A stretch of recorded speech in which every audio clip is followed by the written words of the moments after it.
یہ پہلی نشست ہے. یہ فون نمبر 051-921-0809 پر آپ کے سوالات اور وزیر اعظم کے جواب. اس سے پہلے کہ ہم آج کے پہلے کالر سے بات کریں، ایک دفعہ سب مل کر درود شریف پڑھ لیجئے. اللہم صلی علی محمد وعلی آل محمد کما صلیت علی ابراہیم وعلی آل ابراہیم انک حمید مجید. اللہم بارک علی محمد وعلی آل محمد کما بارکت علی ابراہیم وعلی آل ابراہیم انک حمید مجید. اے عشق نبی میرے دل میں بھی سما جانا، مجھ کو بھی محمد کا دیوانہ بنا جانا. جس خواب میں ہو جائے دیدار نبی حاصل، اے عشق کبھی مجھ کو نیند ایسی سلا جانا. آج کے اس نشست کا آغاز کرتے ہیں. پہلے کالر ہمارے ساتھ کون ہے جی؟ السلام علیکم. وعلیکم السلام جی. جی کون صاحب کہاں سے؟ جی حیدرآباد بات کر رہا ہوں، ساہیوال سے. جی آپ پرائم منسٹر صاحب سے کیا بات کریں گے؟ جی وزیر اعظم صاحب السلام علیکم. جی وعلیکم السلام. جی میرا نام حیدرآباد ہے اور میرا تعلق ساہیوال کے گاؤں 9 11 بمبی سے ہے. جناب وزیر اعظم صاحب، میں آپ سے یہ درخواست کرنا چاہ رہا تھا کہ کورونا کی ویکسین ماشاءاللہ آپ کی حکومت اب پاکستان میں لا رہی ہے. جناب بہت زبردست اقدام ہے. میری درخواست ہے کہ جناب یہ چھوٹے شہروں میں جیسا کہ ساہیوال ہے اور دیگر ہیں کیسے پہنچے گی اور عام آدمی کو کیسے ملے گی؟ کہیں ایسا تو نہیں کہ بڑے بڑے لوگ خود ہی لگوا لیں اور عام لوگ رہ جائیں؟ تو جناب آپ ذرا اس پر نظر رکھیے گا. آپ سے بہت امیدیں ہیں ہماری. شکریہ. اچھا جی، بسم اللہ الرحمن الرحیم. ایاک نعبد و ایاک نستعین.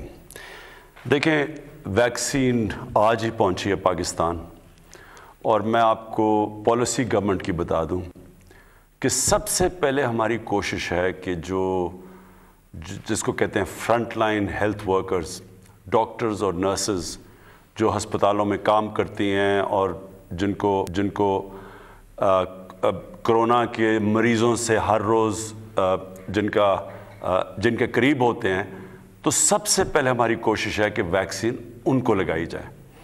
اور اس کے بعد پھر یہ ایک کرائیٹیرین کے مطابق جو 60 سال کی عمر سے زیادہ لوگ ہیں یا جن کو کوئی ایسی بیماری ہیں کہ اگر کرونا ہو جائے تو اس سے کمپلیکیشنز پیدا ہو سکتی ہیں، پھر ان کی باری آئے گی. تو یہ آپ فکر نہ کریں، اس میں کوئی امیر غریب میں نہیں دیکھا جائے گا. اس میں صرف کرائیٹیرین دیکھا جائے گا کہ کس کو پہلے لگنی چاہیے، اور انشاءاللہ کوشش کریں گے کہ زیادہ تر ہم لوگوں کو اس سال کے جیسے سال گزرتا رہے گا تو انشاءاللہ ان کو کور کر سکیں گے. اگلے کالر ہیں ہمارے ساتھ اسماعیل عباسی. جی اسماعیل صاحب بات کیجئے گا. جی السلام علیکم وزیر اعظم صاحب. السلام علیکم فیصل صاحب. تو میں سوال کرنے سے پہلے اس بات کو سراہنا چاہوں گا کہ یہ جو سوال کی نشست آپ لوگوں نے شروع کی، یہ بہت خوش آئند ہے. کسی بھی معاشرے میں سوال بہت اہم ہے. تو یہ بس اتنی سی بات کے بعد میں سوال کی طرف آتا ہوں. اور میرا سوال خان صاحب کا جو ایک نظریہ ہے ریانہ کا جو کانسیپٹ خان صاحب پیش کرتے ہیں، اور یہ الیکشن سے پہلے بھی تھا اور میں بھی ان لوگوں میں سے تھا جس نے ووٹ کیا اس آواز اس بات کے لیے. تو خان صاحب سے سوال یہ ہے کہ یہ جو ایک رومانس آج ہماری قوم کا اس کانسیپٹ کے ساتھ آپ نے بنایا ہے، تو کیا آپ سمجھتے ہیں کہ یہ رومانس اسی طرح برقرار رہے گا؟ کہیں ایسا تو نہیں ہوگا کہ یہ ایک مغالطہ ہو جائے، فیلسی ہو جائے، انٹلیکچوئل فیلسی کا شکار ہو جائیں ہم، اور جو کانسیپٹ ریاست مدینہ کا ہمارے ذہن میں ہے وہ کہیں ڈسٹارٹ تو نہیں ہو جائے گا؟ چونکہ ہم دیکھتے ہیں کہ لوگ جب بات کرتے ہیں اسلام آباد پولیس کے ہاتھوں اسامہ ستی کا قتل ہو، ساہیوال واقعہ ہو، تو لوگ کہتے ہیں کہ یہ ریاست مدینہ ہے.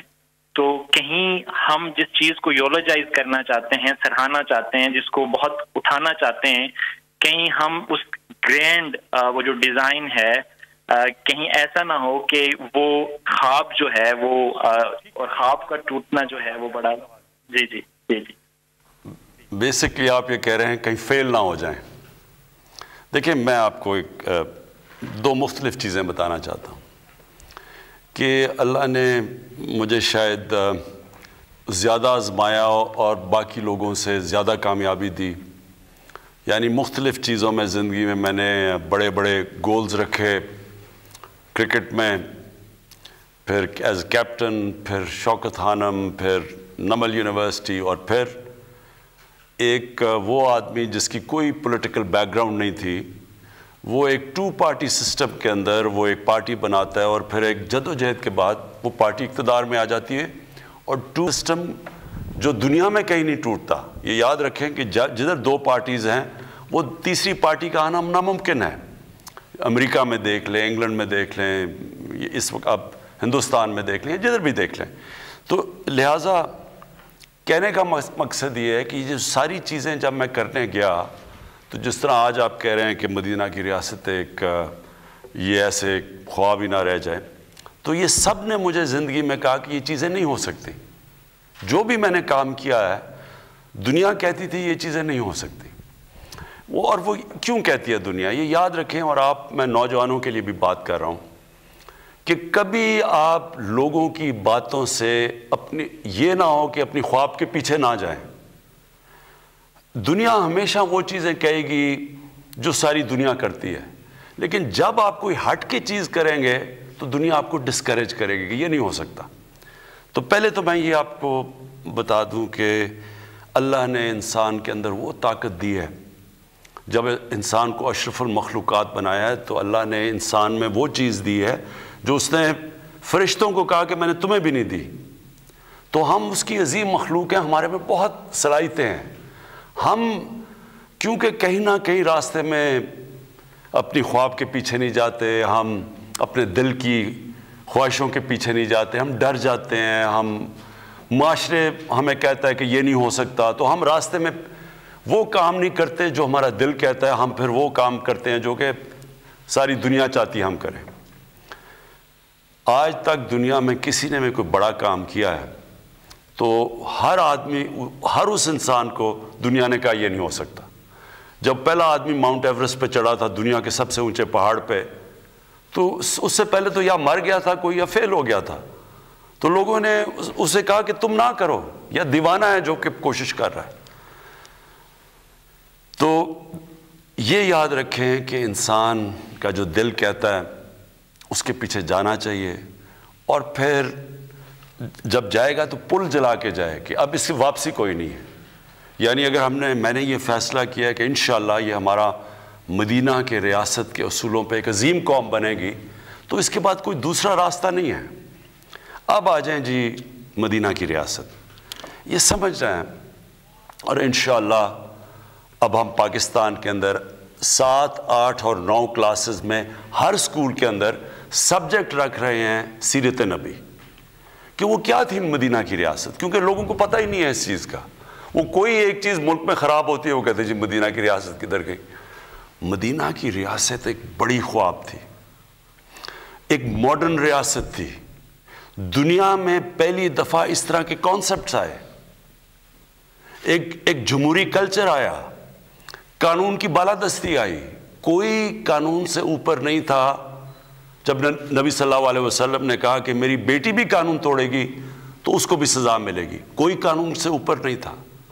پھر ایک انسانیت کا نظام تھا جس کو فلاحی ریاست کہتے ہیں، ریاست نے اپنے کمزور طبقے کی ذمہ داری لی تھی، یہ بڑے کانسیپٹ تھے۔ پھر میرٹ تھی، پھر انسانی حقوق تھے، انسان کا جو بھی رنگ ہو، جو بھی دین ہو، سب قانون کے سامنے ایک برابر تھے۔ یعنی یہ جو سوچ تھی، جو نبی صلی اللہ علیہ وسلم کا آخری خطبہ تھا، وہ ہیومن رائٹس کا، جو آج UN کا چارٹر دیکھ لیں تو وہ تب انہوں نے تقریباً 1500 سال پہلے وہ چارٹر دیا تھا انسانیت کا۔ تو یہ سارے جو کانسیپٹس تھے یہ ماڈرن کانسیپٹس تھے، اور جب بھی مسلمان دنیا کوئی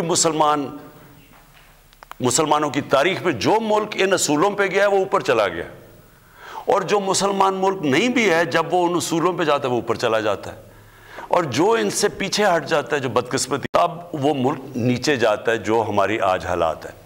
تو یہ مدینہ کا ریاست، یہ یاد رکھیں، یہ ایک جدوجہد کا نام ہے، یہ سوئچ آن آف نہیں ہوتا کہ مدینہ کی ریاست آ جاتی ہے۔ ساری قوم مل کے ایک بڑی خواب کی طرف جاتی ہے، محنت کرتی ہے، قربانیاں دیتی ہے، مشکل وقت سے نکلتی ہے، لیکن پھر کیونکہ مدینہ کی ریاست نبی صلی اللہ علیہ وسلم کی سنت تھی وہی قوم اٹھ جاتی ہے اور عظیم قوم بن جاتی ہے، اور انشاءاللہ یہ بننے جا رہی ہے پاکستان ایک عظیم قوم۔ جی اگلے کالر سے ہم بات کریں گے، ہمارے ساتھ لائن پر ہیں گلگت سے شعیب جی، آپ مخاطب ہیں پرائم منسٹر عمران خان سے۔ السلام علیکم سر۔ جی وعلیکم السلام۔ سر میں شعیب بول رہا ہوں گلگت سے۔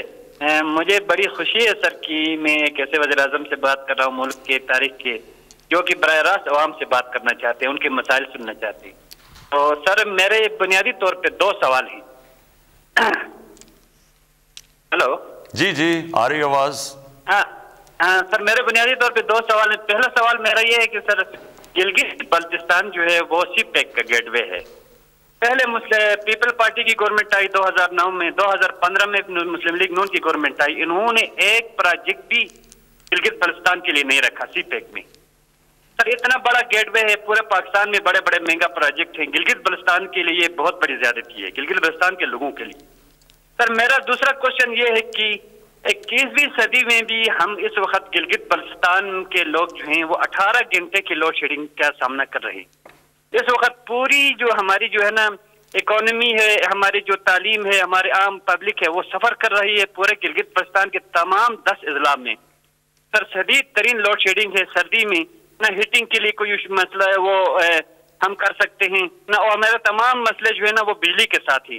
اگر ہماری بجلی کا ایشو جو حل ہو جاتا ہے تو ہم بہت سے مسئلے سے وہ ہمارے وہ ہو جائیں گے سر۔ تو میری گزارش یہ ہوگی کہ سر یہ جو سی پیک میں ہے اس میں ہمارے جو شونٹر پاس اور گلگت چترال ایکسپریس وے کو اگر رکھ دیں تو ایک تو یہ ہوگا کہ ہمیں کراکرم ہائی وے کے متبادل ہمیں سڑک ملے گی، اور ہمارا جو سفر جو ہوگا وہ سال بھر جاری رہے گا، پورے سال کے 12 مہینوں میں۔ تو میرے ہی سوال ہے، آپ کی بڑی مہربانی سر۔ جی اچھا، میں آپ کو پہلے تو گلگت بلتستان پر جو چیز کہنا چاہتا ہوں، یہ آپ نے سمجھ نہیں ہے بات، ہر جگہ کا ایک خاص چیز ہوتی ہے کہ وہ جس کو کمپیریٹیو ایڈوانٹیج کہتے ہیں، کہ وہ باقی جگہوں سے اس میں کوئی خاص چیز ہوتی ہے جو وہ ڈیولپ ہو سکتی ہے، ہر جگہ پہ ہے۔ مثلا کبھی بھی گلگت بلتستان کراچی یا فیصل آباد یا سیالکوٹ کی طرح کا انڈسٹریل ہب نہیں بن سکتا، آپ جو مرضی کر لیں وہ نہیں ہو سکتا، لیکن گلگت بلتستان وہ جگہ بن سکتی ہے جو دنیا کا ٹورزم کا ہب بن سکتا ہے۔ آپ کو میں مثال دیتا ہوں کہ سوئٹزرلینڈ جو سارا جو گلگت بلتستان یا ناردرن ایریاز ہمارے ہیں، سوئٹزرلینڈ اس سے آدھا ہے، اس کا سائز اس سے آدھا ہے، اور سوئٹزرلینڈ ٹورزم میں ہر سال 80 ارب ڈالر کماتا ہے۔ اب یہ سوچیں کہ پاکستان ساری جو ایکسپورٹ کرتا ہے وہ 25 ارب ڈالر ہے، سارا پاکستان، اور صرف سوئٹزرلینڈ اپنی ٹورزم سے 80 ارب ڈالر کماتا ہے۔ تو جو گلگت بلتستان ہے وہ دگنا ہے سوئٹزرلینڈ سے، یہاں کے پہاڑ اس سے بہت زیادہ بڑے ہیں، یہاں خوبصورتی اس سے بہت زیادہ ہے، کیونکہ میں نے تو سوئٹزرلینڈ دیکھا ہوا ہے اور سارا گلگت بلتستان دیکھا۔ یہ سمجھ لیں کہ اگر ہم کانسنٹریٹ صرف ٹورزم پہ کریں، یہ سارا علاقہ وہ خوشحال ہو سکتا ہے جو آپ سوچ بھی نہیں سکتے۔ ہاں سی پیک کے بھی راستے میں ہیں، بالکل ٹھیک ہے، ہاں کئی ایسی ہم وہاں انڈسٹری لگا سکتے ہیں، یہ بھی ٹھیک ہے، ہر قسم کی انڈسٹری وہاں نہیں لگ سکتی، لیکن یہ میں آپ کو کہہ دوں کہ جو اب میری سوچ ہے، میں نے آپ کے چیف منسٹر سے میری بات چیت بھی ہوئی ہے کہ انشاءاللہ ہم پورا اب زور لگا رہے ہیں کہ ہم نے اس کو ٹورزم کا ہب بنانا ہے۔ دوسری چیز جو بجلی کی آپ نے بات کی، یہاں ہے ہائیڈرو الیکٹریسٹی۔ اب تک مسئلہ یہ رہا ہے کہ وہاں اگر ہائیڈرو الیکٹرک یعنی پانی پہ بجلی بنائیں گے تو اس کو کیسے، اتنا لمبا وہ راستہ ہے، اس کو نکالیں گے کیسے؟ لیکن میں نے فیصلہ کیا ہے، اور یہ میں نے پچھلے ہفتے ہی آرڈر کیا ہے کہ ہم ایک گرڈ اسٹیشن بنانے لگے ہیں گلگت بلتستان میں، کیونکہ ہمیں پتہ ہے وہاں مسئلہ آپ کو پڑا ہوا ہے بجلی کا۔ دوسری چیز، ہم چھوٹے چھوٹے ہائیڈرو بجلی یعنی پانی کے اوپر بجلی کے وہ جنریشن کے پلانٹس لگانے لگے ہیں، یہ بھی ہم اب کرنے لگے ہیں۔ تو اور تیسری چیز سڑکیں، آپ نے بات ٹھیک کی کہ ٹورزم تب ہوتی ہے جب ایک ایریا کو ایک سڑک کھول دیتی ہے ٹورزم کے لیے، وہ بھی ہم نے 2 ایسی سڑکیں پلان کی ہوئی ہیں جو یہ سارا آپ کا علاقہ کھل جائے گا، اور یہاں ٹورزم آگے ہی جو ابھی بھی ٹورزم ہے، جو لوکل ٹورزم ہے، وہی گلگت بلتستان میں دگنی تگنی ہو گئی ہے. لیکن اگر ہم نے یہ سڑکیں بھی مزید کھول دیں تو آپ دیکھیں گے کہ لوگوں کو وہاں ایسی خوشحالی آ سکتی ہے آپ کو کہ جو لوگ گلگت بلتستان میں باہر جا کے نوکریاں کرتے ہیں ان کو جانے کی ضرورت نہیں پڑے گی. جی گزارش یہ ہے کہ بہت سے لوگ کوشش کر رہے ہیں بات کرنے کی، تو اپنے سوال کو مختصر رکھیے گا تاکہ زیادہ سے زیادہ لوگوں کو موقع مل سکے وہ سوال کر سکیں. 051-921-0809. ہمارے ساتھ اب لائن پر ہیں ارشد اکرم تربت سے. جی ارشد صاحب السلام علیکم. السلام علیکم. جی وعلیکم السلام. میرا سوال ارشد اکرم بات کر رہا ہوں تربت سے. میرا سر کوشچن ہے آپ سے. سر کچھ مہینے پہلے آپ نے یہاں وزٹ کیا تھا تربت میں، کچھ پروجیکٹس کے بھی یونیورسٹی میں ابتدا بھی کیے تھے، لیکن ہمارا ایشو یہ ہے کہ بلوچستان میں سر کہ ہم دور دراز علاقے میں بڑی مشکل سے اپنے گھر سے پیدل جا کر پہلے اسکول کی تعلیم حاصل کر لیتے ہیں، اس کے بعد کالج کی، اور پھر یونیورسٹی کے لیے ہم لوگ 5-6 ٹرانسپورٹ چینج کرنا پڑتا ہے، تعلیم حاصل کرنے پڑتے ہیں. اور تعلیم ڈگری حاصل کرنے کے لیے سر ہم نے بہت ڈسپلین کے ساتھ یونیورسٹی میں جا کر ڈگری حاصل کی، لیکن سر اس کے باوجود یہاں نہ پرائیویٹ سیکٹر میں یا نہ کہ گورنمنٹ سیکٹر میں جاب اپرچونیٹیز کچھ بھی نہیں ہیں. تو سر ہم کریں تو کیا کریں اور جائیں تو کدھر جائیں سر؟ پہلا سوال سر یہ ہے میرا سر. ایک دوسرا سوال ہے چھوٹا سا جو انٹرنیٹ کے حوالے سے ہے. ایجوکیشن فیسلٹی اور ایجوکیشن ڈیولپمنٹ کے لیے انٹرنیٹ بہت ضروری ہے سر، لیکن تربت میں سر اتنے سال ہو گئے ہیں انٹرنیٹ سے تربت پورا ڈسٹرکٹ محروم ہے سر. اس کی بندش کے لیے آپ کچھ اقدامات کریں. جی بہت بہت شکریہ. جی دیکھیں پہلی تو میں آپ کو پہلا پوائنٹ بتاؤں کہ بلوچستان کا مسئلہ یہ ہے کہ علاقہ بہت بڑا ہے، آبادی بہت کم ہے، اور جو بیچ میں ڈسٹنسز ہیں یعنی فاصلے بہت زیادہ ہیں. تو اس لیے اس کی جو ڈیولپمنٹ ہے وہ ایک آسان نہیں ہے، کیونکہ ڈیولپمنٹ کیسے ہوتی ہے کہ جب زیادہ لوگ ایک جگہ پہ جمع ہو جاتے ہیں تو ان کو پھر سہولتیں دینا، وہاں یونیورسٹیز کالجز وغیرہ انڈسٹری بنانا آسان ہو جاتا ہے. تو جب اتنے بڑے فاصلے ہوں تو ایک تو یہ مسئلہ ہے بلوچستان کا. دوسری چیز کہ جو پولیٹیکل سیٹ اپ رہا ہے بلوچستان میں اس نے بھی بلوچستان کے لوگوں کو نقصان پہنچایا ہے. ہوا کیا ہے کہ وہاں جو پولیٹیکل لوگ آئے ہیں بلوچستان میں انہوں نے بجائے اس کے کہ وہاں کا پیسہ نیچے تک جاتا وہ اوپر ہی رہ گیا. تو جو ایک اچھا بلدیاتی نظام آنا چاہیے تھا جو بلوچستان کے لیے بہت ضروری ہے کہ آپ کا ڈائریکٹ پیسہ گاؤں میں جائے، جو دور دراز علاقے کے گاؤں ہیں ادھر پیسہ جائے، وہ پیسہ چلا جاتا ہے اوپر اور وہ وہاں سے نیچے جاتا نہیں ہے. تو اس کے لیے ایک بلدیاتی نظام بہت ضروری ہے بلوچستان میں. یہ میں دوسری آپ کو بات کر رہا ہوں. اب آگے میں تربت بھی گیا تھا اور ہم نے ایک پیکج دیا. جو جنوبی بلوچستان ہے وہ ایک تو بلوچستان پیچھے رہ گیا، جنوبی بلوچستان اور بھی پیچھے رہ گیا. تو ہم نے ایک بڑا پیکج کیا ہے اور یہ انشاءاللہ بلوچستان کی تاریخ میں سب سے بڑا پیکج ہے. یہ پورا دیا ہے اور اس میں کوشش مختلف چیزوں کے اندر پیکج دیا ہے. ایک تو کنیکٹیوٹی دی ہے، انٹرنیٹ کی آپ بات کر رہے ہیں، یہ بہت ضروری ہے. انٹرنیٹ اب ایک ڈیولپمنٹ کا ایک طریقہ بن گیا ہے. ابھی تک قبائلی علاقے میں اور بلوچستان کے کئی علاقوں کے اندر 3G 4G نہیں تھا اور وہ کنیکٹیوٹی نہیں تھی، لیکن اس کی وجہ سیکیورٹی تھی، کیونکہ دہشت گرد بھی اس کو استعمال کرتے ہیں اور اس لیے دہشت گردی سے بچنے کے لیے نہیں تھا. لیکن ہم نے فیصلہ اب کیا ہے کہ ہم اپنے نوجوان جو ان دور دراز علاقوں میں رہتے ہیں اور خاص طور پہ بلوچستان کے کئی علاقوں میں جدھر نہیں تھا اور جو پرانا قبائلی علاقہ تھا ادھر بھی ہم نے اب فیصلہ کیا ہے کہ ہم ان کو 3G 4G دیں گے تاکہ لوگوں کے پاس کنیکٹیوٹی ہو. لیکن صرف مجھے آپ سے ایک چیز کہنی پڑے گی کہ تھوڑا آپ کو صبر کرنا پڑے گا. فیصلہ تو ہم نے کر لیا ہے کہ بلوچستان کو ڈیولپ کرنا، اور جو بھی ہمارے علاقے جس طرح پرانا قبائلی علاقہ جو اب مرج ڈسٹرکٹس جسے کہتے ہیں وہ پیچھے رہ گیا تھا، اس کو جو علاقے مثلا DG خان، روجان، یہ بھی علاقے پیچھے رہ گئے، اور اندرون سندھ وہاں بھی بہت غربت ہے. ہم نے فیصلہ تو کیا ہے اب ان کو ڈیولپ کرنا، لیکن تھوڑا سا آپ کو صبر اس لیے کرنا پڑے گا کہ گورنمنٹ کے پاس جس طرح کی وسائل چاہیے وہ اس وقت ہمارے پاس ہیں نہیں، اور ہمارے پاس جیسے جیسے وسائل بڑھتے جائیں گے ہم کریں گے۔ اور میں یہ آپ کو کہہ دوں کہ بلوچستان میں جو مدنیات مثلاً جو آپ کی منرل ویلتھ ہے، جیسی یہ نکلے گی ہماری کوشش ہے کہ وہ ادھر ہی خرچ ہو، تاکہ وہاں کے لوگوں کو پہلے ہم ان کو اوپر اٹھائیں اور پھر اس کا کسی اور علاقے میں جائے۔ جی اب ہمارے ساتھ ہیں لاہور سے ثانیہ۔ السلام علیکم پرائم منسٹر صاحب، آپ سے ہماری بہت سی امیدیں وابستہ ہیں۔ آپ نے غریب کو چھت دینے کا وعدہ کیا، جیسے روٹی کپڑا مکان ایک سیاسی نعرہ تھا، اس طرح آپ کی حکومت نے پاکستان ہاؤسنگ سے غریب عوام کو گھر کا وعدہ کیا۔ سر مجھے کیا بینک قرضہ دے گا؟ میرے یہ نہ کچھ گروی رکھنے کو میرے پاس کچھ ہے، تو مجھے یہ گھر کیسے مل سکیں گے؟ یہ آپ نے کہا اس کی بات کر لی۔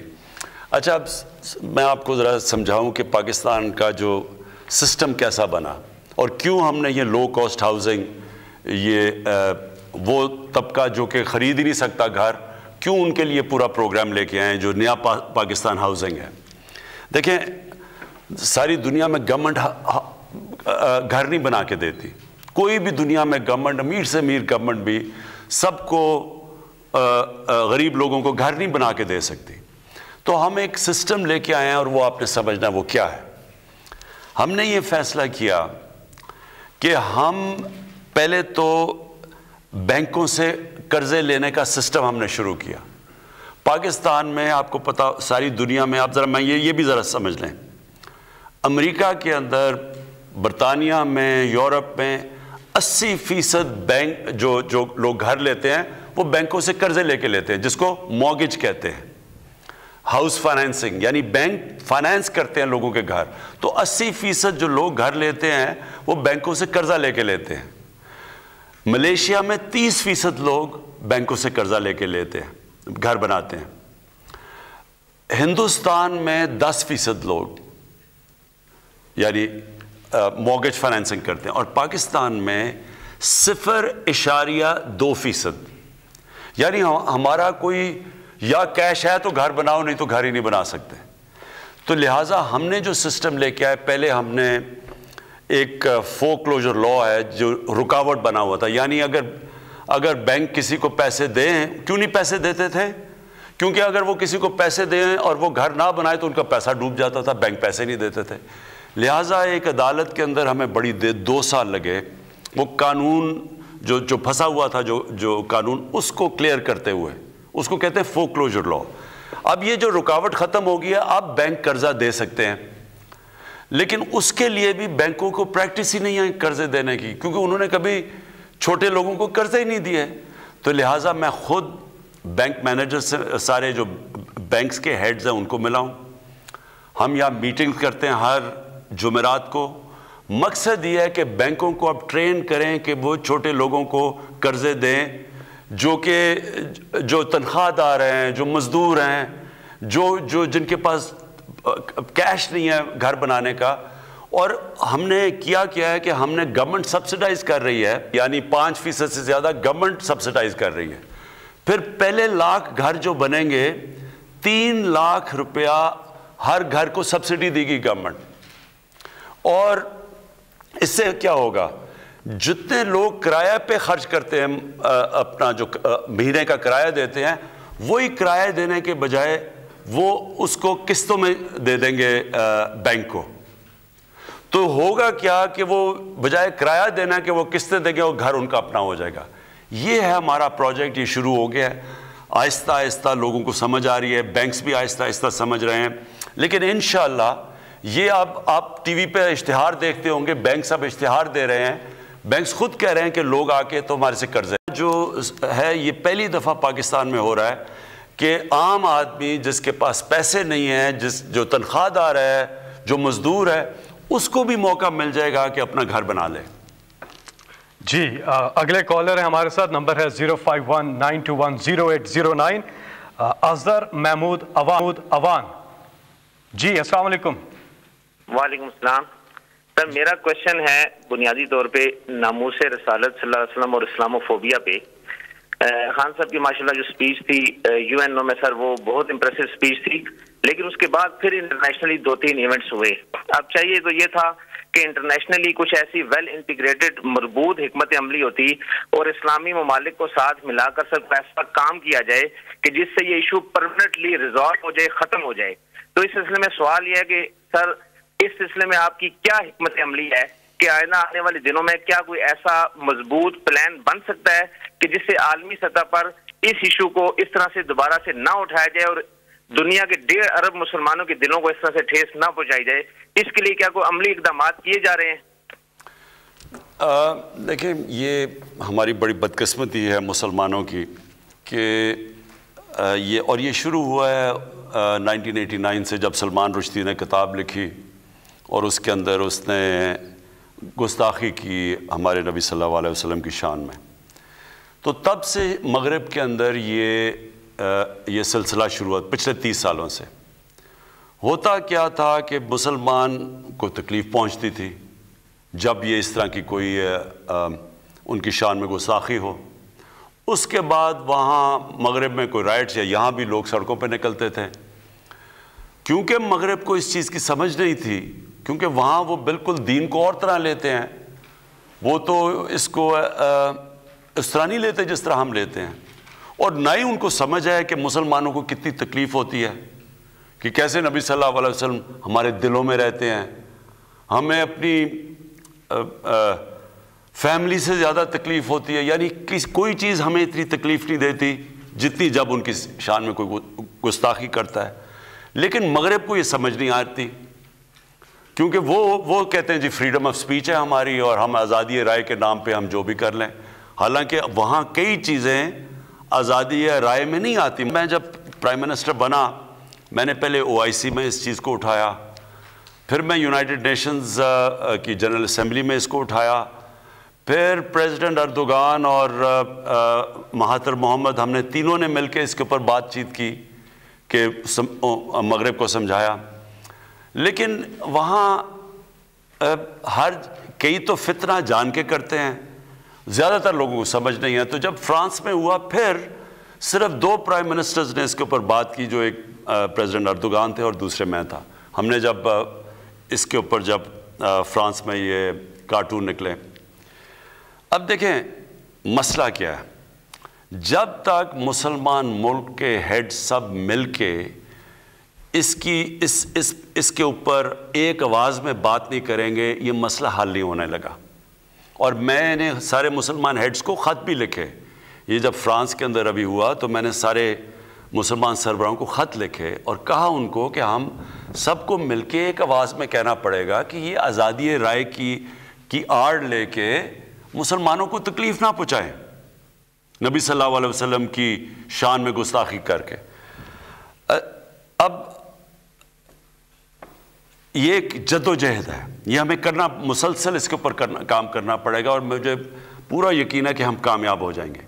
وزیر اعظم عمران خان, جس انداز میں آپ نے تحفظ ناموس رسالت کو پوری دنیا میں انٹرنیشنل فورمز پر اجاگر کیا, چاہے وہ UN ہو چاہے OIC ہو, آپ نے سچے عاشق رسول صلی اللہ علیہ وسلم ہونے کا ثبوت دیا ہے.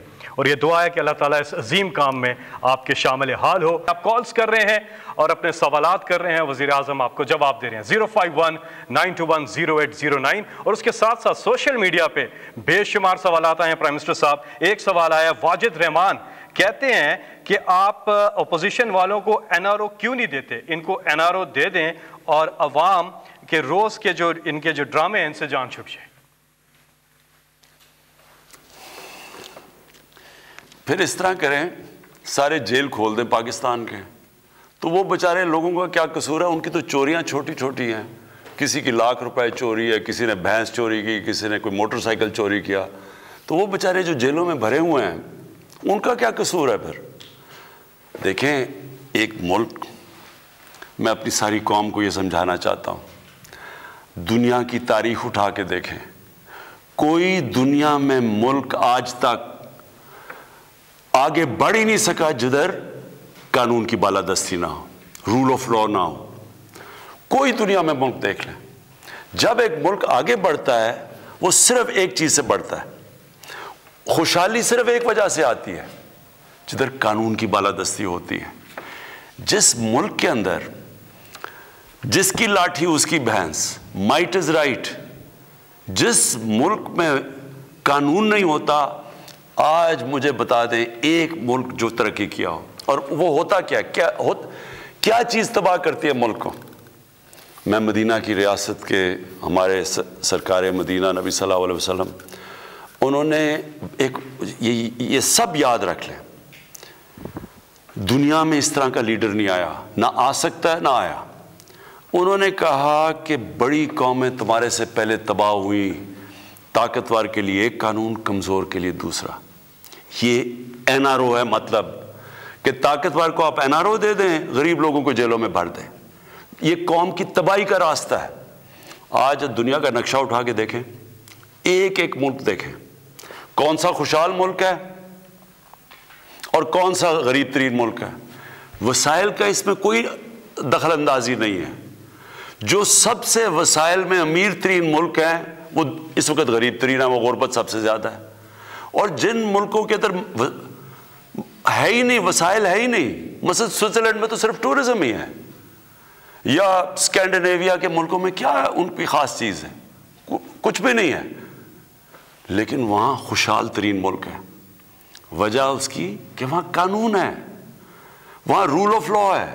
اور دوسرے ملکوں کے اندر جدھر یہ آپ ملک اٹھا کے دیکھ لیں, غریب ملکوں کو دیکھ لیں, ایک ایک ملک کو آپ دیکھ لیں کہ وہاں اسی طرح کے کرپٹ پرائم منسٹر آتے ہیں, کرپٹ پریزیڈنٹس آتے ہیں, وہ دونوں ہاتھوں سے وہ اور ان کی منسٹرز ملک کو لوٹتے ہیں, وہ سارے ملک کا پیسہ باہر لے جاتے ہیں. وہ کیوں باہر لے جانے پڑتے ہیں؟ کیونکہ اگر وہ ملک میں رکھیں گے تو پیسہ نظر آ جائے گا. اس لیے چوری کر کے ملک سے پیسہ جب باہر نکال, دگنا نقصان کرتے ہیں ملک کو. منی لانڈرنگ جو ہے, جب ایک غریب ملک کا پیسہ باہر جاتا ہے وہ دگنا نقصان کرتا ہے. کیسے نقصان کرتا ہے؟ ڈالر خریدنے پڑتے ہیں باہر بھیجنے کے لیے, یا حوالہ ہنڈی سے ڈالر لیتے ہیں پھر باہر جاتا ہے. وہ ڈالر جب آپ ملک سے باہر بھیجتے ہیں, ڈالر کم ہوتے ہیں, جب ڈالر کم ہوتا ہے تو روپیہ گر جاتا ہے آپ کا. جب روپیہ گرتا ہے تو ساری چیزیں مہنگی ہوتی ہیں. مہنگائی کیسے ہوتی ہے؟ جب روپیہ گر جاتا ہے آپ کا. جو چیز باہر سے لاتے ہو, تیل, بجلی, کھانا پینے, سب مہنگی ہو جاتی ہیں. آج جو سب سے بڑی وجہ غریب ملکوں کے اندر غربت کیا وجہ ہے؟ کہ وہاں اس طرح کے بیٹھے ہوئے ہیں ڈاکو چور جو اوپر آ کے ملک لوٹ کے ساروں نے اپنے ملکوں کو کنگال کر دیا, مقروض کر دیا. مہاتر محمد نے ملیشیا کو اٹھا کے عثمانوں پہ لے گیا. جیسے ہی مہاتر محمد 20 سال کے بعد گئے, ادھر بھی ایک اس طرح کا آدمی آ گیا, جس طرح ہمارے یہ جو اے پی ڈی ایم ٹائپ لوگ ہیں, اس نے بھی آ کے اپنا ملک لوٹا, منی لانڈرنگ کی. اس کا کیا نتیجہ ہوا؟ وہ ملیشیا جو خوشحال ترین ملک تھا وہ مقروض ہو گیا, اور وہ آج ان کا پرائم منسٹر جیل میں ہے جس نے اس کو مقروض کیا تھا. کہنے کا میرا مقصد یہ ہے کہ اگر آپ نے اس ملک کو اٹھانا ہے, اس کو عظیم ملک بننا ہے, مدینہ کی ریاست کے اصولوں پہ کھڑا کرنا ہے, تو طاقتور کا زیادہ ضروری ہے کہ ان کا احتساب کریں بجائے کمزوروں کا. کبھی آج تک کسی ملک کو پٹواریوں نے اور تھانے داروں نے نہیں ختم کیا. پرائم منسٹر اور اس کے وزیروں نے جب چوری کیا تب ملک تباہ ہوا ہے. اور پھر جب ایک ملک کا قانون طاقتور, تو یہ جو آج آپ یہ سارے ملک کے بڑے بڑے ڈاکو اکٹھے ہو کے ان یونین بنا کے اور میرے پہ پریشر ڈال رہے ہیں 2.5 سالوں سے کہ جی ہمیں این آر او دے دو. میں نے جس دن اس ملک ان چوروں کو این آر او دے دیا نا, یہ یاد رکھنا, میں اس ملک سے سب سے بڑی غداری کروں گا. جنرل مشرف کے دور میں ان دونوں کے یہ پچھلے 10 سالوں سے بہت بہتر دور تھا, ہر چیز بہتر تھی, قرضے بھی اتنے نہیں تھے. جنرل مشرف کے دور میں قرضے اتنے نہیں چڑھے جو ان 10 سالوں میں انہوں نے 4 گنا پاکستان کا قرضہ چڑھایا. لیکن اس نے جو ان 2 بڑے ڈاکوؤں کو 2 این آر او دیے, وہ آج ہم بیٹھے ہوئے ہیں جو بھگت رہے ہیں. وہ 4 گنا زیادہ جو قرضہ چڑھایا ان 10 سالوں کے اندر, وہ آج ہم کیسے بھگت رہے ہیں. جو ہم پیسہ اکٹھا کرتے ہیں آدھا پیسہ چلا جاتا ہے ان کے لیے ہوئے قرضوں کے سود دینے پہ. تو ملک کیسے چل سکتا ہے؟ اور یہ صرف اور صرف جنرل مشرف نے سب سے بڑا ظلم کیا اس ملک پہ کہ وہ دو لوگ جو کہ سب سے بڑے، جن کی ثابت ہوگی کرپشن، یہ جو براڈ شیٹ ہے یہ کیا چیز ہے کہ اس کے اندر پتہ چل گیا ان کے پیسے، ان کو این آر او دے کے دونوں کو این آر او دے دیا، سر محل اس کو این آر او دے دیا، پیسے پاکستان آنے تھے، این آر او دے کے وہ بھی آصف زرداری نے پیسے رکھ لیے، 60 ملین سوئٹزرلینڈ میں پڑے ہوئے تھے، وہ اس کو پاکستان کو آنے تھے، وہ این آر او دے کے وہ اپنی جیب میں۔ سارا یہ جو ہدایبہ پیپر ملک سارا اوپن اینڈ شٹ کیس تھا، این آر او دے کے، اور وہ جو اس کی بار پراپرٹیز پکڑی براڈ شیٹ میں وہ ساری معاف ہو گئی۔ تو نقصان کس کو ہوا؟ آج پاکستان وہ نقصان اٹھا رہا ہے۔ جی اگلے کالر ہے وہاڑی سے عظمت علی۔ جی عظمت۔ جی جناب وزیر اعظم صاحب السلام علیکم۔ وعلیکم السلام۔ سر ہر ماہ میں 2 دفعہ پیٹرولیم منشیات بڑھ جاتی ہیں، جس کی وجہ سے ہر چیز پہ مہنگائی آ جاتی ہے۔ جو دہاڑی دار طبقہ، جو مطلب کہ چھوٹا کسان ہے، وہ اس چکی میں پس رہا ہے، کوئی شفقت کی جائے اس پہ۔ دیکھیں یہ سب سے تکلیف دہ چیز ہے مہنگائی، اور مجھے اس چیز کا پورا احساس ہے کہ اس وقت ہمارے لوگوں کے اوپر ایک مشکل وقت آیا ہوا ہے مہنگائی کی وجہ سے۔ لیکن یہ بھی ضروری ہے آپ سب کا کہ سمجھنا کہ یہ مہنگائی ہوتی کیوں ہے۔ میں اگر ہر ہفتے میٹنگ لیتا ہوں مہنگائی کی، ایک چیز دیکھتا ہوں کہ کون سی چیز کی قیمت کیوں چڑھ رہی ہے، تو یہ سوچیں کہ اگر مجھے اتنی یہ اس کے یعنی میرے ذہن پہ یہ اتنا پڑا ہوا ہے تو یہ کیوں نہیں، یہ مہنگائی ہے کیا، ہوتی کیوں ہے؟ تو یہ میں ذرا چاہتا ہوں کہ آج آپ سب سمجھ لیں۔ دیکھیں مہنگائی کی سب سے بڑی وجہ کیا ہوتی ہے؟ اس کی سب سے بڑی وجہ یہ ہوتی ہے کہ جب ہمارا روپیہ گرتا ہے، اور روپیہ کیوں گرتا ہے یہ بھی پہلے آپ سمجھ لیں۔ روپیہ اس لیے گرتا ہے کہ جب آپ ملک میں جو ڈالرز آ رہے ہیں وہ کم ہیں اور ملک سے ڈالر باہر زیادہ ہیں، جو جا رہے ہیں وہ زیادہ ہیں۔ یہ کیوں منی لانڈرنگ اتنی بری، یہ اتنا بڑا ہمارے لیے عذاب بنا ہوا ہے؟ ایک اندازے کے مطابق، اور میرے خیال میں سے زیادہ پیسہ باہر جاتا ہے، جو امریکہ کا جو اسٹیٹ ڈپارٹمنٹ ہے اس نے ایک پیپر چھاپا تھا غالباً کوئی 8-9 سال پہلے کہ 10 ارب ڈالر ہر سال پاکستان سے باہر جاتا ہے منی لانڈرنگ ہو کے، یعنی چوری ہو کے نا، اس چوری کا پیسہ 10 ارب ڈالر باہر جاتا ہے۔ پھر اگر ہماری امپورٹس اور ایکسپورٹس، مثلا جو چیزیں ہم دنیا کو ایکسپورٹ کر رہے ہیں وہ کم ہیں اور امپورٹ زیادہ ہیں، تو ظاہر ہے کہ وہ جب ڈالر کم ہوں گے ڈالر اوپر چلا جائے گا، روپیہ نیچے آ جائے گا۔ تو پہلے یہ سمجھیں کہ روپیہ گرتا کیوں ہے۔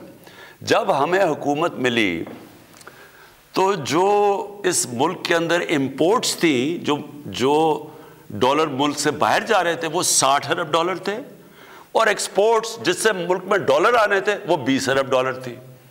پاکستان کی تاریخ کا سب سے بڑا یہ خسارہ تھا جس کو ٹریڈ گیپ کہتے ہیں، اور جو کرنٹ اکاؤنٹ ڈیفیسٹ تھا، یعنی کہ جو ٹوٹل ڈالر ملک سے باہر جاتے ہیں اور اندر آتے ہیں، یعنی جو ہم ریمیٹنسز بھی شامل کر لیں، تو وہ 20 ارب ڈالر تھا، جو سب سے زیادہ پاکستان کی تاریخ کا خسارہ تھا۔ اس سے کیا ہوا؟ جیسی ہماری حکومت آئی پریشر پڑ گیا روپے پہ، اور پچھلی حکومت نے اربوں ڈالر خرچ کیا تھا روپے کو اوپر رکھنے کے لیے۔ وہ کیا کرتے ہیں، جب روپے پہ پریشر پڑتے ہیں تو اب ڈالر پھینکنے شروع ہو جاتے ہیں مارکیٹ میں، تو ہمارے پاس ڈالر ہی نہیں تھے مارکیٹ میں پھینکنے کے لیے، کیونکہ ہمارے پاس ریزروز ہی نہیں تھے۔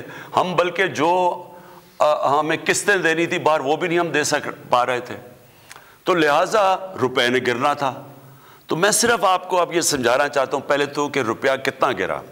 ہمارے دور پہ روپیہ گرا 24.1%، اور ہمارے دور میں کہہ رہا ہوں 18-19 میں، 2018 اور 19 میں جو روپیہ گرا ہمارے دور میں گرا 24.1%۔ ہمارے سے پہلے بھی روپیہ گرا تھا، وہ گرا تھا جب پیپلز پارٹی آئے۔ جب پیپلز پارٹی آئے تو روپیہ گرا 25.5%، 2008-9 میں۔ 2008 جب ان کا روپیہ گرا تو جو سی پی آئی، اور یہ سارے آپ دیکھ سکتے ہیں اسٹیٹسٹکس، جو کنزیومر پرائس انڈیکس جسے کہتے ہیں، جو بتاتا ہے کہ کتنی مہنگائی ہوئی، وہ 17% تھی۔ اور ہمارے 18-19 میں جب 24.1% روپیہ گرا تو 7.3% تھی. اور یہ آپ دیکھ سکتے ہیں, یہ بیورو آف اسٹیٹسٹکس کے اندر یہ لکھا ہوا بتایا ہوا آپ کو. اب یہ کیوں, اب جب یہ روپیہ گرتا ہے تو کیا ہوتا ہے, پہلے یہ سمجھیں. سب سے پہلے تیل مہنگا ہو جاتا ہے. تیل مطلب پٹرول اور ڈیزل مہنگا, اس کا مطلب ٹرانسپورٹ مہنگی. اس کے بعد بجلی مہنگی, کیونکہ آدھی بجلی بنتی ہے تیل سے, اور پھر جو باقی بجلی کے کانٹریکٹ سائن کیے ہوئے ہیں وہ سارے ڈالرز میں کیے ہوئے ہیں. تو جیسے ہی روپیہ گرا, جو ڈالر کی چیزیں ساری مہنگی ہو گئی. پھر جو ہم چیزیں امپورٹ کرتے ہیں, سب سے پہلے گھی, تقریباً سارا گھی ہم امپورٹ کرتے ہیں باہر سے, وہ مہنگا. چائے مہنگی, چائے باہر سے امپورٹ کرتے ہیں. پھر دالیں مہنگی, جو عام آدمی بیچارہ کھاتا ہے, تقریباً 70% دالیں باہر سے ہم امپورٹ کرتے ہیں, وہ مہنگی ہو گئی. تو جب بجلی مہنگی ہوئی, مزید اور چیزیں مہنگی ہو گئی. پھر گیس, اب آدھی گیس ہماری جو ہم پاکستان میں گیس نکلتی ہے وہ کم ہوتی جا رہی ہے. جو باہر سے ہم گیس لیتے ہیں وہ مہنگی ہے, تو جب وہ گیس بھی مہنگی ہو گئی. تو ساری چیزیں مہنگی ہو جاتی ہیں جب آپ کا روپیہ گرتا ہے. اس لیے ہماری گورنمنٹ پوری کوشش کر رہی ہے پاکستان میں ایکسپورٹ بڑھانے کی, اور مجھے بڑی خوشی ہے کہ پچھلے مہینے ریکارڈ ایکسپورٹس بڑھی ہیں ہماری. جب تک ہماری ایکسپورٹس نہیں بڑھیں گی, اور اللہ کا شکر ہے ریکارڈ ریمیٹنسز بڑھی ہیں, یعنی کہ جو باہر پاکستانی بینکوں کے تھرو پیسے بھیجتے ہیں وہ بھی بڑھی ہیں. اور اس کی وجہ سے 17 سال کے بعد پاکستان کا 5 مہینے مسلسل, جس کو کرنٹ اکاؤنٹ کہتے ہیں, کہ ہم جتنے ہمارے ڈالر آ رہے ہیں اندر اور ہمارے ڈالر باہر جا رہے ہیں, ہم نے اس کو بیلنس کر لیا. ہمارا خسارہ ختم کر دیا ہم نے, کیونکہ ہم نے ایکسپورٹس بھی بڑھائی ہیں اور ہماری ریمیٹنسز بھی بڑھی ہیں, اور ہمارا ملک صحیح راستے پہ لگ گیا ہے. تو اور اگلی چیز جو ہم نے کرنی ہے, انویسٹمنٹ ملک میں لے کے آنی ہے, وہ تیسری چیز ہے. تو جیسے جیسے ہم اب قدم اٹھا رہے ہیں, ڈالرز ہمارے ملک میں زیادہ آئیں گے, ہمارا روپیہ سٹرونگ ہو جائے گا. جب روپیہ ٹھیک ہوگا تو یہ آپ کا سب سے بڑا مہنگائی کا مسئلہ تب ختم ہوگا. 2 اور چیزیں ہمیں مسئلے ہوئے. ایک, 2 سال ہماری گندم کی کراپ کم ہو گئی. گندم کم ہوئی پاکستان میں. کیوں ہوئی؟ یہ موسم کی تبدیلی کی وجہ سے بارشیں اس ٹائم پہ ہو گئیں جب گندم کو ہم نے کٹائی کا ٹائم تھا. 2 سال مسلسل ہماری گندم کم ہوئی, وہ باہر سے منگوانی پڑی. جب وہ, تو جس طرح روپیہ گرا تو وہ بھی مہنگی. پھر چینی, وہ ہماری کم ہو گئی. تو چینی بھی جب باہر سے آئی, اور کیونکہ جو میں آپ کو کہہ رہا ہوں کہ ڈالر کے اوپر پریشر تھا, حالانکہ چینی اتنی مہنگی نہیں ہوئی باہر سے, لیکن گندم ہمیں گورنمنٹ کو بہت بڑا قیمت ادا کرنی پڑی. تو کہنے کا آخر میں مقصد یہ ہے, مجھے پورا احساس ہے, سارا وقت میں مانیٹر کر رہا ہوں, پوری کوشش کر رہے ہیں کہ ہم مہنگائی کو روکیں, اور اللہ کا شکر ہے اس وقت مہنگائی جب ہم آئے تھے گورنمنٹ میں, اس سے پہلی دفعہ اس سے کم مہنگائی ہے اس باری, اس مہینے, جو میں نے کہا بھی آج میڈیا پہ. تو تھوڑا آپ کو صبر کرنا پڑے گا. ایک برے معاشی حالات میں, ایک مقروض ملک میں جس نے قرضے لیے ہوئے تھے, آہستہ آہستہ جیسی ہماری معیشت ٹھیک ہوگی, انشاءاللہ اس کے اوپر مکمل قابو پا لیں گے. جی, کالز کا سلسلہ جاری ہے. آپ پرائم منسٹر پاکستان عمران خان سے بات کر رہے ہیں. کون بات کر رہی ہیں, کہاں سے؟ جی, میں بادشاہ بات کر رہی ہوں, آئرلینڈ سے. جی, کیا سوال ہے آپ کا پرائم منسٹر سے؟ میرا سوال پرائم منسٹر صاحب سے ہے کہ ہم لوگ جو ہیں ایک غیر اسلامی ممالک میں رہتے ہیں, اور ہم ایز اے پاکستانی اور ایز اے مسلمان, ہمارے لیے یہاں پہ ناموس رسالت کا بہت بڑا مسئلہ ہے. ہم لوگ ان سے, ہمارا یہ ہے کہ 1 ارب سے زائد مسلمانوں کی جو ہے نبی صلی اللہ علیہ وسلم کے ساتھ محبت کو بار بار آزمایا جاتا ہے, جس سے تمام مسلم ممالک میں اشتعال پیدا ہو جاتا ہے. اس حوالے سے میرا ان سے سوال ہے کہ ہم لوگ آواز تو اٹھاتے ہیں, لیکن کیا تمام مسلم ممالک مستحق ہو کے ایک مشترکہ رائے عملی اختیار کر سکتے ہیں؟ کیا پرائم منسٹر صاحب دیگر مسلم ممالک کے سربراہان سے اس معاملے میں رابطے میں ہیں کہ نہیں؟ یہ پہلے بھی جواب دے بیٹھا ہوں, اب پھر آپ کو کہتا ہوں, جب تک مسلمان دنیا مل کے اس کا پریشر نہیں ڈالے گی مغرب ممالک کے اوپر, یہ مشکل رہے گا ہمارے لیے کہ وہ اس کے پیچھے چھپ جاتے ہیں کہ جی آزادی رائے, کہ جی ہماری آزادی رائے ہے. لیکن مجھے ابھی بھی میں آپ کو بتا دوں کہ کبھی بھی ان کو اس چیز کا اتنا احساس نہیں ہوا جتنا آج کل ہوا، کیونکہ جب سے ہم نے اٹھایا، اور مجھے فخر ہے اس کا کہ پاکستان سب سے زیادہ اس نے اس چیز کو اٹھایا ہے، ساتھ ساتھ اسلاموفوبیا، جو آپ مغرب میں رہتے ہیں آپ کو پتہ ہے کہ کس طرح کی وہاں اسلام کے خلاف پروپیگنڈا اور اسلاموفوبیا سے بڑے ہمارے لوگوں کو مشکل وقت سے گزرنا پڑتا ہے، لیکن اس کا صرف حل ایک ہی ہے، ہم آہستہ آہستہ، اور میری پوری کوشش ہوگی کہ مسلمان ممالک کو میں اکٹھا کروں اور اس چیز کے اوپر، اور پریزیڈنٹ اردوغان نے پورا ہمارے ساتھ، میرے ساتھ انہوں نے سٹینڈ لیا ہوا ہے، جس طرح میں نے کہا جب فرینچ پریزیڈنٹ میکرون نے جب انہوں نے کہا تو صرف 2 مسلمان ہیڈز آف سٹیٹ نے اس کے اوپر بات کی اور ان کی تنقید کی، تو اس لیے انشاءاللہ ہماری کوشش ہے کہ اور زیادہ لوگوں کو اکٹھا کریں گے۔ مجھے پورا یقین ہے کہ یہ کیمپین میں انشاءاللہ ہم کامیاب ہو جائیں گے، جیسے ان کو یہ پتہ چلے گا کہ جس وقت وہ کوئی بھی ان کے ملک میں اس طرح کی حرکت کرے گا، ایک دم 50 مسلمان ملکوں سے ریاکشن آئے گا، تب یہ ایشو ختم ہوگا۔ 0519210809 پہ آپ کی کالز کا سلسلہ جاری ہے۔ اگلے کالر ہمارے ساتھ کون ہے؟ جی السلام علیکم۔ ہلو جی السلام علیکم۔ جی میں عباس مرزا بول رہا ہوں ٹورانٹو سے۔ جی میں وزیر اعظم پاکستان سے بات کر سکتا ہوں؟ جی آپ کر رہے ہیں۔ جی السلام علیکم وزیر اعظم پاکستان عمران خان صاحب، کیسے ہیں آپ سر؟ جی مہربانی، آپ کا بہت بہت شکریہ، آپ نے کال لی۔ میں آپ سے ایک سوال کرنا چاہتا ہوں۔ آپ نے فرمایا کہ فورن فنڈنگ کیس میں اپوزیشن والے خود پھنس گئے ہیں، اس کی وضاحت فرمائیں گے اور یہ بھی بتائیں گے کہ آپ کا فورن فنڈنگ کا کیا معاملہ ہے، کسی سے پیسے لیے ہیں، حقیقت کیا ہے؟ پلیز اگر آپ بتا سکیں تو۔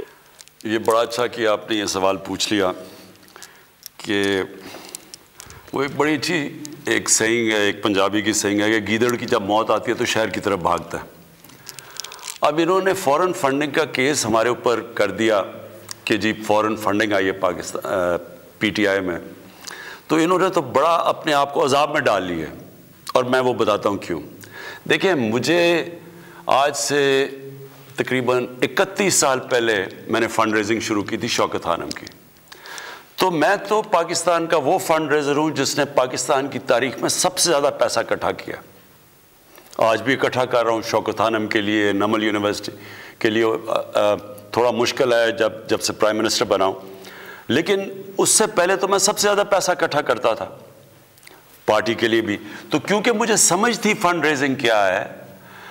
ہماری پارٹی واحد پارٹی ہے جس نے پولیٹیکل فنڈ ریزنگ کی ہے۔ پولیٹیکل فنڈ ریزنگ کیا ہوتی ہے کہ ہم باقاعدہ ڈنرز کرتے تھے، ڈنرز پہ لوگ آتے تھے، ان لوگوں سے پھر ہم ان کو بتاتے تھے کہ پارٹی کیا کرنا جا رہی ہے، اور پھر وہ پیسے دیتے تھے، اور اس میں بہت بڑا ہاتھ اوورسیز پاکستانیز کا تھا۔ میں نے اوورسیز پاکستانی سے جب شوکت خانم کے لیے شروع میں پیسے اکٹھے کیے آج سے 20-25 سال پہلے، تو سب سے زیادہ اوورسیز پاکستانی نے مجھے پیسے دیے تھے، اور میرا انٹریکشن اوورسیز پاکستان سے کیوں زیادہ تھا؟ کیونکہ کرکٹ کے ذریعے میں ساری دنیا پھرتا تھا اور ادھر اوورسیز پاکستانی ملتے تھے مجھے، تو لہٰذا ہمارا جو پیسہ اکٹھا ہوا یہ بالکل پولیٹیکل فنڈ ریزنگ سے، اور ہمارے پاس وہ واحد پاکستان کی تاریخ کی پارٹی ہے، 40,000 ڈونرز کے ہمارے پاس ایڈریسز اور پتہ اور فون نمبرز ہیں، کہ آج وہ 40,000 ڈونر جنہوں نے ہمیں پیسے دیے ہیں، آپ کسی کو بھی کال کر کے پوچھ سکتے ہیں کہ جی آپ نے پیسے دیے یا نہیں۔ اب یہ جو میں ان کو چیلنج کرتا ہوں کہ یہ 100 ڈونرز کے نام مجھے دے دیں، ہمارے 40,000 ہیں نا، یہ آپ کو 100 ڈونرز کے نام نہیں دے سکیں گے، کیونکہ انہوں نے فنڈ ریزنگ جیسے کی ہے وہ میں جانتا ہوں کیسے کی ہے۔ ایک تو یہ جو بڑے بڑے قبضہ گروپ انہوں نے پالے ہوئے تھے، ان سے پیسے لیتے تھے۔ یہ جو قبضہ گروپوں کے گھر گر رہے ہیں نا، بڑے بڑے آپ دیکھ رہے ہیں، یہ سارے گورنمنٹ نے پالے ہوئے تھے، ان کو پناہ دے رہے تھے یہ پولیٹیکل پارٹیز، یہ نون لیگ کے نیچے بڑے بڑے قبضہ گروپ خود ان کو پناہ دیتے تھے، پولیس ان کو ہاتھ نہیں لگا سکتی تھی۔ اب یہ جس کا بھی گھر گرائے، یہ اور بھی سیاستدانوں کے گھر گرائے ہیں، یہ لینڈ رجسٹری میں ان سب کے وہ بتایا ہوا ہے کہ زمین کون سی ہے، کس کی زمین ہے۔ یہ کوئی اس طرح کوئی گورنمنٹ نہیں کر رہی، یہ عدالت میں جا کے بتا سکتے ہیں کہ جی یہ زمین میری ہے۔ تو وہ عدالت کے اندر ہمارے پاس ان کی پہلے انکوائری کی گئی، چیک کیا گیا، یہ جو ساری زمینیں ہیں یہ انہوں نے گورنمنٹ کی قبضہ کیے ہوئے، جن کے اوپر بلڈوزر لگے ہوئے ہیں اب، اور یہ وہ لوگ تھے، کیوں ان کو پالتے تھے، ان کو پیسے دیتے تھے، فنڈز دیتے تھے، ان کے گھر کے خرچے دیتے تھے، کیونکہ یہ جو پیسہ بناتے تھے ان کی پارٹی فنڈنگ کرتے تھے، ان کے جلسے جلوس کرتے تھے، جدھر قیمے کے نان ان کو دینے پڑتے تھے وہ بلانے کے لیے اپنے لوگوں کو. تو میں اس لیے کہہ رہا ہوں کہ یہ اب اس کو الیکشن کمیشن کو منطقی انجام تک پہنچانا چاہیے. ایک تو ان کے پاس ڈونر بیس ہی نہیں آپ کو نظر آئے گا. دوسری چیز، جہاں تک جو فورن فنڈنگ کا اصل تو مقصد یہ ہے کہ کوئی باہر کی حکومت آپ کو پیسے نہ دے، اور کیونکہ وہ اگر آپ کو پیسے دے گی اور آپ پاور میں آئیں گے، آپ کو وہ انفلوئنس کر سکتی ہے، آپ کی فورن پالیسی افیکٹ کر سکتی ہے. یہ بھی اگر تحقیقات کی جائیں کہ کیا ان کو فارنرز نے پیسے دیے یا نہیں دیے، کیا وہ جو فضل الرحمان ہے وہ بتا سکتا ہے کہ اس کو اتنی دیر اس نے پارٹی کیسے چلائی ہے؟ کیا وہ یہ کہہ سکتا ہے کہ مجھے کسی لیبیا نے نہیں پیسے دیے؟ کیا نواز شریف کہہ سکتا ہے کہ اسامہ بن لادن سے اس نے پیسے نہیں لیے بے نظیر کی گورنمنٹ گرانے کے لیے؟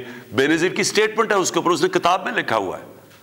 خالد خواجہ جنہوں نے پیسے دیے تھے نواز شریف کو اسامہ بن لادن سے، اس نے ایفیڈیوٹ دیا ہوا کہ میں نے اسے پیسے دیے تھے. تو یہ تو خود پھنس گئے ہیں. جی اگلے کالر ہمارے ساتھ ہیں عارف والا سے ارشاد صاحب. جی السلام علیکم عارف صاحب. کیا ارشاد صاحب کیا سوال ہے آپ کا؟ وعلیکم السلام فیصل بھائی جان، کیا حال ہے سر؟ خیریت؟ جی آپ پرائم منسٹر صاحب سے مخاطب میں بات کیجیے گا. ٹھیک ہے جی. وزیر اعظم صاحب، آپ ہمارے ہیرو ہیں، آپ سے بہتر کرکٹ کو کوئی نہیں جانتا، لیکن جب ہم پی سی بی کی کارکردگی کو دیکھتے ہیں تو نہایت شرمندگی ہوتی ہے. سر جب آپ کی حکومت آئی تو ہمیں امید تھی کہ پی سی بی میں بہتری آئے گی. پرائم منسٹر صاحب برائے مہربانی پی سی بی کو کوئی ایسا بندہ دیں جس سے اس کی کارکردگی بہتر ہو سکے. شکریہ سر. دیکھیں میں کئی دفعہ حیران ہوتا ہوں کہ سارے سمجھ رہے تھے جب ہم آئی ہے گورنمنٹ کہ جی آج گورنمنٹ آئی ہے اور ایک دم سب کچھ ٹھیک ہو جائے گا. یہ ویسے فیری ٹیلز میں ہو سکتا ہے کہ ایک میرے پاس جادو کا ڈنڈا، میں ایسے کروں سارا ملک ہی ٹھیک ہو جائے ایک دم. دیکھیں یہاں ملک میں کئی چیزیں بگڑی ہیں، 50 سال لگے ہیں بگڑنے میں، کئی 30 سال میں بگڑی ہیں کئی، اور پچھلے جو یہ دو بڑے بڑے اس ملک کے بڑے ڈاکوؤں نے جو 10 سال گزارے ہیں، کئی تباہی، اور اصل تباہی ان 10 سالوں میں آئی ہے. ادارے تباہ ہوئے ہیں، پی آئی اے، سٹیل مل، یہ جو سارا پاور سیکٹر ہے، یہ آپ دیکھیں تو صحیح کہ کیسے کیسے تباہ کیے گئے ہیں. اور اس کو ٹھیک کرنے میں صبر کرنا پڑے گا قوم کو. دیکھیں میں آپ کو ایک مثال دیتا ہوں. ہم نے ایک ہاسپٹل بنایا پختونخوا میں، شوکت خانم، دوسرا شوکت خانم کا ہاسپٹل، اور انشاءاللہ تیسرا شروع ہو گیا کراچی میں. میں آج آپ کو گارنٹی کرتا ہوں کہ یہ پاکستان کے انٹرنیشنل سٹینڈرڈ کے دونوں ہاسپٹل وہ بن گیا ہے اور یہ بننے جا رہا ہے. وہ کیسے؟ کیونکہ ایک جوائنٹ کمیشن انٹرنیشنل ایک انٹرنیشنل ادارہ ہے جو سرٹیفائی کرتا ہے کہ ہاسپٹل کی کوالٹی کتنی ہے. وہ لوگ بھیجتے ہیں، وہ ایک ہفتہ سارا اپنا ہاسپٹل کی آڈٹ کرتے ہیں اور تب وہ سرٹیفکیٹ ملتا ہے. 4 ہاسپٹل کو پاکستان میں سرٹیفکیٹ ملا ہوا ہے، آغا خان کو، الشفا کو اور 2 شوکت خانم کو. تو وہ 3.5 سال میں وہ شوکت خانم پشاور بنا ہے اور انٹرنیشنل سٹینڈرڈ کا. لیکن ہم جو پشاور کے ہاسپٹلز ٹھیک کرنے کی کوشش کریں، لیڈی ریڈنگ ہاسپٹل اور ان کے خیبر میڈیکل اور جو پرانے ہاسپٹل ہیں، وہ بڑا مشکل کام ہے، ٹائم لگ رہا ہے، دیر لگتی ہے، کیونکہ سسٹم سارے ٹھیک کرنے ہوتے ہیں، بری عادتیں پڑی ہوتی ہیں. پھر گورنمنٹ کے ہاسپٹل ہیں، وہ قانون آ جاتا ہے، وہ سٹے آرڈرز آ جاتے ہیں. تو ایک نیا ہاسپٹل بنانا آسان ہے، اور انشاءاللہ کراچی کا ہاسپٹل شروع ہو گیا ہے. میں آج آپ کو کہہ رہا ہوں کہ پاکستان کا سب سے ماڈرن اور بہترین ہاسپٹل بنے گا انٹرنیشنل سٹینڈرڈ کا. لیکن پرانے سسٹم کو ٹھیک کرنا ٹائم لگتا ہے. اب پنجاب پولیس ہے، کہتے ہیں جی پنجاب میں دیکھیں ڈکیتیاں، یہ ہو گیا وہ ہو گیا. اب پنجاب پولیس ایک دن میں تو نہیں خراب ہوئی، یہ 2 سالوں میں تو نہیں ہوئی. پنجاب پولیس کے اوپر ایک رپورٹ ہے لاہور ہائی کورٹ میں، 1993 کے اندر رپورٹ تھی. آئی جی عباس خان نے لاہور ہائی کورٹ نے پوچھا جی کہ کیوں اتنی زیادہ پنجاب پولیس کیوں نہیں ٹھیک پرفارم کر رہی، کرپشن کیوں اتنی زیادہ ہے. تو آئی جی عباس خان نے پوری ایک رپورٹ دی. اس رپورٹ کا ایک پیراگراف ہے، انہوں نے کہا کہ 25,000 لوگ میرٹ کے بغیر بھرتی کیے گئے. یہ میں 93 کی بات کر رہا ہوں کہ اس دور میں, اور اس میں پیسے لے کے پولیس والوں کو بھرتی کیا گیا. اور پھر ایک سینٹنس کہتا ہے کہ اور کئی لوگ جو مجرم تھے ان کو پولیس میں بھرتی کیا گیا. تو یہ ایسے نہیں کہ آج آپ سمجھ رہے ہیں کہ ایک دم کوئی آئے گا اور ٹھیک کر دے گا. سسٹمز ٹھیک کریں گے, تھوڑا ٹائم لگے گا, لیکن یہ مطمئن ہو جائیں کہ یہ سارے ہم اداروں کو باری باری ٹھیک کریں گے. اور کرکٹ کیسے ٹھیک ہوگی؟ کرکٹ اس راستے پہ نکل گئی ہے. وہ ایسے ہوگی کہ علاقائی کرکٹ جو میں آج سے 40-50 سال سے لگا ہوا ہوں, علاقائی کرکٹ جو شروع ہو گئی ہے. آپ دیکھتے ہیں کہ جب پشاور کا میچ ہوتا ہے یا پشاور زال میں تو سارا کے پی اس کو دیکھ رہا ہوتا ہے. بلوچستان کا ایک کھلاڑی نہیں ہوتا لیکن سارا بلوچستان دیکھ رہا ہوتا ہے ٹیم کو. یہ میں 40 سال سے کہہ رہا تھا کہ علاقائی کرکٹ کو, وہ ہو گئی ہے. اب ایک کھلاڑی کو ڈیولپ ہوتے ہوئے ٹیم کو تھوڑا ٹائم دیں, لیکن انشاءاللہ آپ دیکھیں گے کہ یہ ٹیم مسلسل بہتر ہوتی جائے گی. جی, آپ کی کالز کا سلسلہ متواتر جاری ہے. سوشل میڈیا پہ پرائم منسٹر صاحب سوالات آئے ہوئے ہیں. یہ عثمان صاحب ہیں, اس سے ملا جلا سوال ہے جو بھی آپ سے ہوا. عثمان صاحب ہیں, کہتے ہیں فٹنس کے حوالے سے آپ تھوڑی رہنمائی فرمائیے گا کہ آپ خود تو بہت فٹ ہیں, اس کا کیا راز ہے اور آج کل کی روٹین میں آپ کو کیسے ٹائم ملتا ہے؟ آج کل تو بڑا مشکل ہے فٹ ہونا. بلکہ میں دیکھ رہا تھا, بشرا بیگم نے ایک وہ ویئنگ مشین دیکھی, تو جب ویئنگ مشین رکھی, میں جب کرکٹ کھیلتا تھا سارا میرا کبھی 185 سے پاؤنڈ سے زیادہ ویٹ نہیں گیا. تو جب مشین پہ کھڑا ہوا تو 200 پاؤنڈ پہ پہنچ گیا ویٹ. وہ اس لیے کہ 8-8 گھنٹے 9-9 گھنٹے میں کرسی پہ بیٹھتا ہوں اور اتنا ٹائم نہیں ملتا مجھے ایکسرسائز کرنے کا. لیکن دیکھیں, اللہ نے جب سے دنیا بنائی ہے, میں سب کو ایک چیز کہنا چاہتا ہوں, وہ کامیابی تو اس کو دیتا ہے جو محنت کرتا ہے. اللہ نے آپ کو یہ کہا ہوا ہے کہ جسم جو آپ کا ہے یہ اس کی طرف سے ایک نعمت ہے. اب جتنا آپ اس کی نعمت کا دھیان رکھیں گے وہ آپ کو بیماریاں نہیں ہوں گی. اللہ آپ کو صحت دے گا, اور اچھی صحت سے بڑی نعمت کوئی نہیں ہے. لیکن جو ایکسرسائز نہیں کرے گا اور اپنا کھانا صحیح طرح دیکھ کے نہیں کھائے گا تو اس کے مسئلے مسائل ہوں گے. 051-921-0809. اب ہمیں بتایا جا رہا ہے کنٹرول روم سے کہ ہمارے ساتھ ہیں سردار محمد علی ایبٹ آباد سے. جی سردار صاحب. السلام علیکم. جی میرا سکیپر سے یہ ایک سجیشن بھی ہے اور یہ بلین ٹری سونامی کے حوالے سے بھی.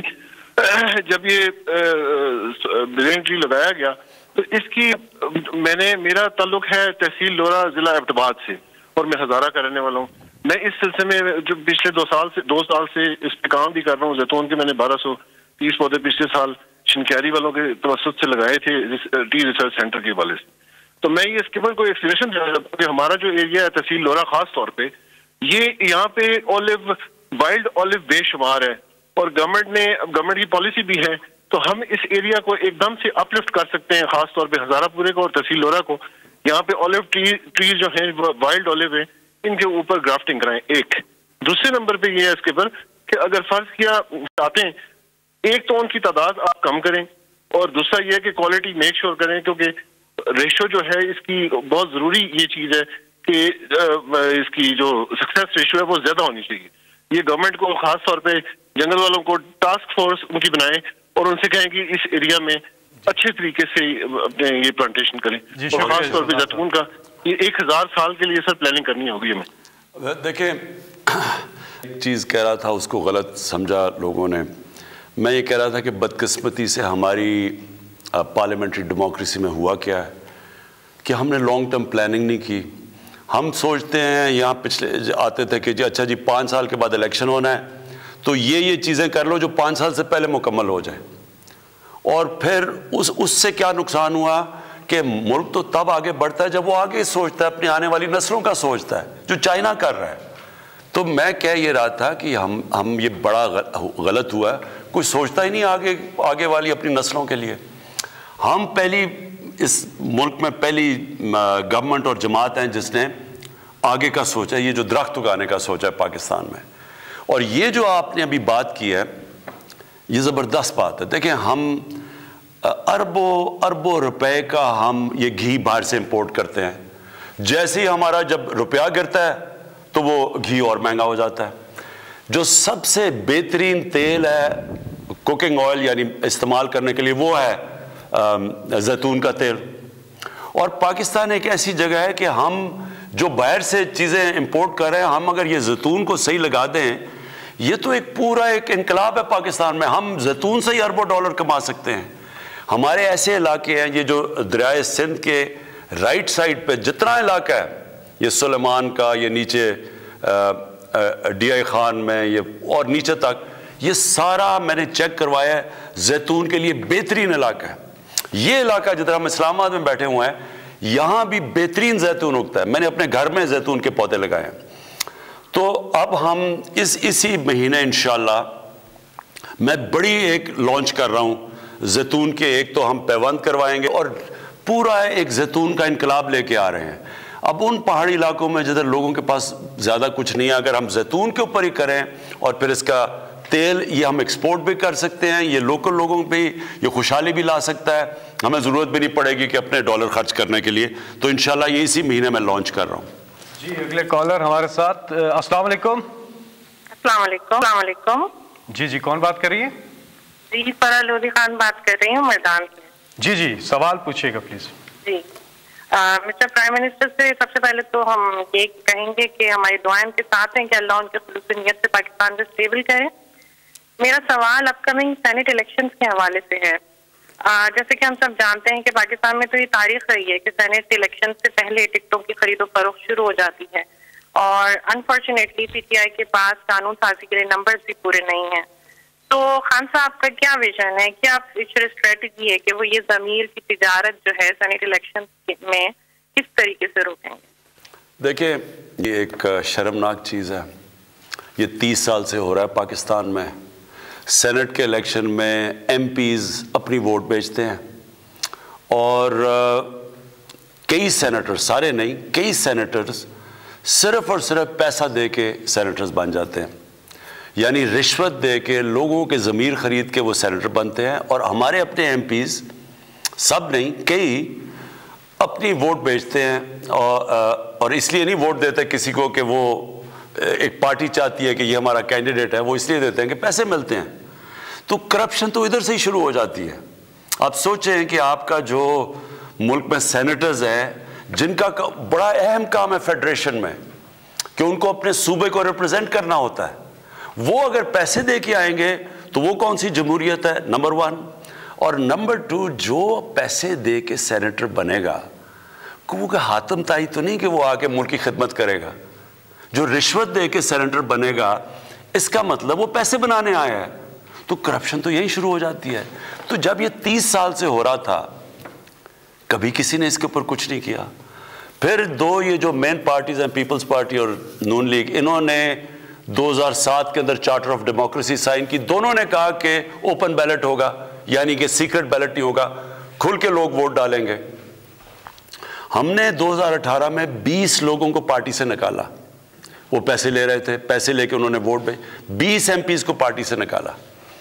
تو میں تب سے کہہ رہا ہوں کہ یہ بیلٹ کو جب سب کو پتہ ہے کہ اس میں رشوت چلتی ہے تو اوپن بیلٹ کریں. کیا وجہ ہے؟ اور یہ دونوں مین پارٹیز نے بھی کہا ہوا ہے.